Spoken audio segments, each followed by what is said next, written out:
Hi hello അസ്സലാമലൈക്കും welcome back to my channel. അപ്പോൾ എന്താണ് വിശേഷം കൂട്ടുകാരെ? എല്ലാവർക്കും സുഖമാണെന്ന് വിശ്വസിക്കുന്നു കേട്ടോ. അപ്പോൾ ഇന്ന് പതിവ് പോലെ തന്നെ ഞാൻ രാവിലത്തെ വിശേഷങ്ങളായിട്ട് തന്നെയാണ് വന്നിട്ടുള്ളത്. അപ്പോൾ വീഡിയോ എല്ലാവരും സ്കിപ്പ് ചെയ്യാതെ തന്നെ കാണാം. വീഡിയോ ഇഷ്ടമാണെങ്കിൽ ലൈക്ക് ചെയ്യാനും കമൻറ്റ് ചെയ്യാനൊന്നും മറക്കരുത് കേട്ടോ. ആദ്യമായിട്ട് കാണുന്നവരൊന്ന് സബ്സ്ക്രൈബ് ചെയ്ത് കാണണേ. വീഡിയോ ഇഷ്ടപ്പെടുകയാണെന്നുണ്ടെങ്കിൽ ഒന്ന് ഷെയറും കൂടി ചെയ്ത് സപ്പോർട്ട് ചെയ്യണം കേട്ടോ. അപ്പോൾ ഇന്നിപ്പോൾ ഞാൻ രാവിലെ ഗോതമ്പ് ദോശയാണ് കേട്ടോ. അപ്പോൾ ഗോതമ്പ് ദോശ വെറുതെ ഉണ്ടാക്കി അവർ കഴിക്കില്ല, അവർക്ക് ഗോതമ്പ് ദോശ അങ്ങനെ ഇഷ്ടമല്ല കേട്ടോ. അപ്പോൾ ഞാൻ അതിൻ്റെ കൂട്ടത്തിൽ തന്നെ അതേ അളവിൽ തന്നെ ഞാൻ കുറച്ച് മൈദപ്പൊടിയും കൂടി എടുക്കും കേട്ടോ. അപ്പോൾ ദോശ നല്ല സ്മൂത്തായി നല്ല മിനുസുള്ളൊരു ദോശയാണ് കേട്ടോ കിട്ടുക. അപ്പോൾ അത് ഇവർക്ക് ഇഷ്ടമാണ്. അപ്പോൾ അതുകൊണ്ട് ഞാൻ അങ്ങനെയാണ് കേട്ടോ ഉണ്ടാക്കാറ്. അപ്പോൾ ഞാനിപ്പോൾ ദോശ ഒന്ന് കല്ല് ചൂടായി വന്നിട്ടുണ്ട്. അതിലേക്ക് എണ്ണ ഒന്ന് ഇതാക്കി കൊടുക്കുന്നുണ്ട്. എന്നിട്ട് ഇപ്പോൾ മാവൊന്ന് ഒഴിച്ചു കൊടുക്കുകയാണ്. അപ്പോൾ ഇങ്ങനെ ഉണ്ടാക്കുകയാണെന്നുണ്ടെങ്കിൽ ദോശ നമുക്ക് പരത്തിയെടുക്കുമ്പോൾ നല്ല സുഖമാണ് കേട്ടോ. ആർക്കും അങ്ങനെ വലിയ ഇഷ്ടമൊന്നുമില്ല ഗോതമ്പ് ദോശ, പക്ഷെ ഇങ്ങനെ ഉണ്ടാക്കുകയാണെന്നുണ്ടെങ്കിൽ കഴിക്കും കേട്ടോ. അപ്പോൾ ഞാനങ്ങനെ കോരി ഒഴിച്ചപ്പോൾ കുറച്ച് ഗ്യാസുമ്മലും പോയിട്ടുണ്ടായിരുന്നു. കൈയോടെ തന്നെ തുടച്ചെടുത്തു, അല്ലെങ്കിൽ പിന്നെ അത് പറിച്ച് കളയേണ്ടി വരും കേട്ടോ ഒട്ടി പിടിച്ച് കഴിഞ്ഞാൽ. അങ്ങനെ ഇപ്പോൾ ആദ്യത്തെ ദോശയൊക്കെ ഒന്ന് റെഡി ആയിട്ടുണ്ട്. ഇനി നമുക്ക് വേഗം ദോശ ഉണ്ടാക്കിയെടുക്കാം. പിന്നെ ഇതിലേക്ക് ഞാൻ നാളികേര ചട്നിയാണ് ഉണ്ടാക്കിയെടുക്കുന്നത് കേട്ടോ. അപ്പോൾ ചട്നിയുടെ ഇതൊന്നും ഞാൻ കാണിക്കുന്നില്ല കേട്ടോ. കുറേ പ്രാവശ്യം നമ്മൾ കാണിച്ച് തന്നെ കാണിക്കുമ്പോൾ എല്ലാവർക്കും അങ്ങോട്ട് വലിയ ഇഷ്ടമൊന്നും ഉണ്ടാവില്ലല്ലോ. പിന്നെ വീഡിയോ കാണുന്നവർ വരെ ചിലപ്പോൾ കാണാതാവും കേട്ടോ. അത് കാരണം ഞാൻ കുറച്ച് ഭാഗമാണ് കാണിക്കുന്നുള്ളൂ കേട്ടോ. അപ്പോൾ ചട്നിയൊക്കെ റെഡി ആയിട്ടുണ്ട്.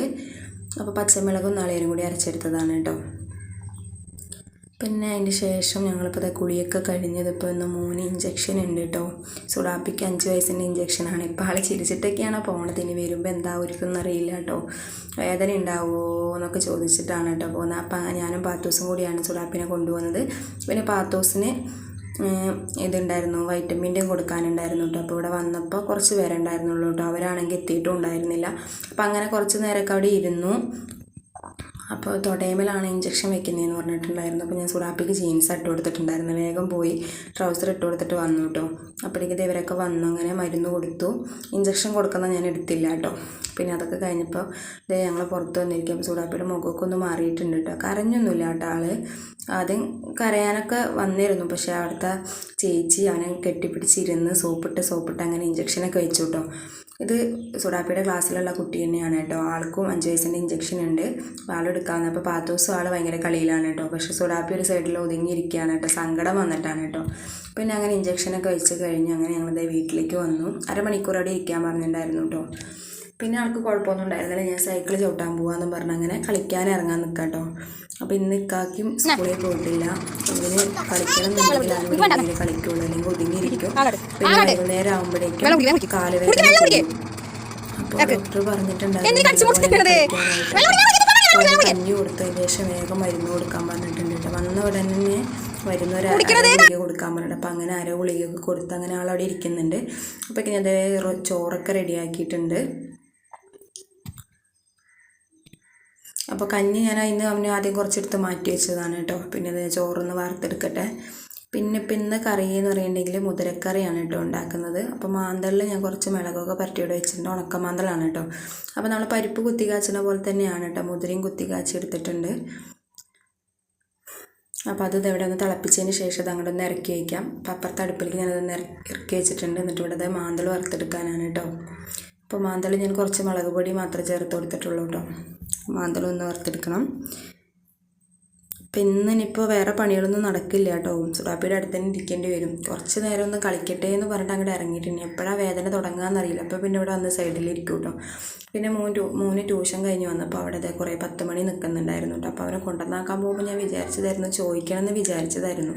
പക്ഷേ ഞാനത് വിട്ടു കേട്ടോ. പക്ഷേ അത് കണ്ടപ്പോൾ അവൻ മേടിച്ച് കൊണ്ടുവന്നതാണ് കേട്ടോ. അങ്ങനെ ഇപ്പോൾ വൈകുന്നേരം ആയപ്പോൾ ഞാനിപ്പോൾ അതൊക്കെ ഒന്ന് ചട്ടിയിലാക്കാമെന്ന് വിചാരിച്ചു. അപ്പോൾ ഇപ്പോൾ വൈകുന്നേരത്തെ വിശേഷമാണ്, 4 മണിക്ക് ശേഷമുള്ളതാണ് കേട്ടോ ഇപ്പോൾ കാണിക്കുന്നത്. അപ്പോൾ അങ്ങനെ ചട്ടിയിൽ ഞാൻ മണ്ണൊക്കെ സെറ്റ് ചെയ്ത് വെച്ചിട്ടുണ്ടായിരുന്നു. അപ്പോൾ അത് കുറേ ദിവസമായി സെറ്റ് ചെയ്ത് വെച്ചിട്ട് പിന്നെ ചട്ടിയിലൊക്കെ നിറച്ച് അഴുക്കൊക്കെ ഉണ്ടായിരുന്നു. അപ്പോൾ അതൊക്കെ ഒന്ന് കഴുകിയെടുത്ത് ഇനി മണ്ണൊന്ന് ഇളക്കി കൊടുക്കാൻ കേട്ടോ. ഇനി നമുക്കിതിലേക്ക് 10 മണി ഒന്ന് കുത്തി കൊടുക്കാം. 10 മണിയൊക്കെ ഈ സമയത്തൊക്കെ നട്ട് കഴിഞ്ഞിട്ട് നല്ലപോലെ തന്നെ പിടിക്കും കേട്ടോ. 10 മണിയൊക്കെ പിടിക്കാനായിട്ട് ഇപ്പോൾ ഈ സമയം വേണമെന്നൊന്നുമില്ല, ഏത് സമയത്തായാലും 10 മണിയൊക്കെ വേഗം പിടിക്കും കേട്ടോ. അപ്പോൾ അതിൽ പിങ്ക് ഉണ്ട്, പിന്നെ പിങ്കിൽ മാത്രമാണ് കേട്ടോ പൂവ് വിരിഞ്ഞിട്ടുള്ളത്, വേറെ ഒന്നിലും പൂവില്ല. അപ്പോൾ പൂവ് വിരിഞ്ഞതൊക്കെ ഞാനൊരു ചട്ടിയിലും കുത്തി കൊടുക്കുന്നുണ്ട്, ബാക്കിയൊക്കെ മാറ്റി മാറ്റി കുത്തി കൊടുക്കുന്നുണ്ട് കേട്ടോ. അപ്പോൾ ഇവിടെ ഒരു വയലറ്റ് കളറും കൂടി ഉണ്ട് കേട്ടോ, പിങ്ക് അല്ല വേറൊരു വയലറ്റ് കളറുണ്ട്. അപ്പോൾ അതും ഇതേപോലെ തന്നെ ഒടിച്ചിട്ട് ചട്ടിയിൽ കുത്തി കൊടുക്കണം. അത് നല്ല നീളമായി, പിന്നെ ആകെ 2 കൊമ്പ് അത് ഉണ്ടായിരുന്നുള്ളൂ കേട്ടോ. അപ്പോൾ അങ്ങനെ ഞാനിപ്പോൾ അതൊക്കെ സെറ്റാക്കി എടുത്തിട്ടുണ്ട്. പിന്നെ വേറൊരു ചെടിയും കൂടി ഉണ്ട് കേട്ടോ, അത് ഞാൻ നമ്മുടെ ജനലിൻ്റെ അവിടെ തിണ്ടുമ്പോൾ വെച്ചിരുന്നതാണ് കേട്ടോ. അപ്പോൾ അത് മഴയൊക്കെ ആയപ്പോൾ ഒന്ന് പോയിട്ടുണ്ടായിരുന്നു, ഇപ്പോൾ നല്ല ഉഷാറായി വന്നു കേട്ടോ. മഴയായപ്പോൾ നല്ലപോലെ തന്നെ വന്നിട്ടുണ്ട്. അതിൽ ഈ സൈഡിൽ നിൽക്കണ ഈ ചെടി നമ്മൾ ബുക്കിലൊക്കെ വെക്കില്ലേ, ഇങ്ങനെ എന്താ പറയുക, ഇങ്ങനെ സൈഡിൽ കൂടെ ഇങ്ങനെ വേര് വന്നിട്ട് ആ വേരുമ്പോൾ വേറൊരു ഇല ഉണ്ടാകുന്ന ആ ചെടിയാണ് കേട്ടോ. അപ്പോൾ ചെടികളൊക്കെ ഇവിടെ സെറ്റ് ചെയ്ത് വെച്ചിട്ടുണ്ട്.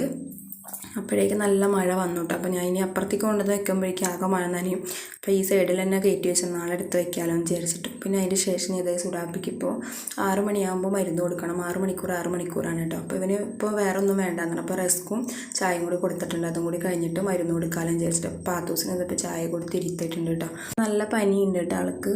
അപ്പോൾ ഇന്നിപ്പോൾ വേഗം ചായയൊക്കെ കൊടുക്കട്ടെ. അപ്പോൾ ഇന്നത്തെ വിശേഷങ്ങൾ ഇത്രയേ ഉള്ളൂ കേട്ടോ. വീഡിയോ ഇഷ്ടമാവുകയാണെങ്കിൽ ലൈക്ക് ചെയ്യാനും കമൻറ്റ് ചെയ്യാനൊന്നും മറക്കരുത്. അപ്പോൾ ഇൻഷാ അല്ലാഹ് അടുത്ത ദിവസം നല്ലൊരു വീഡിയോ ആയിട്ട് വരാം. Tata, bye bye.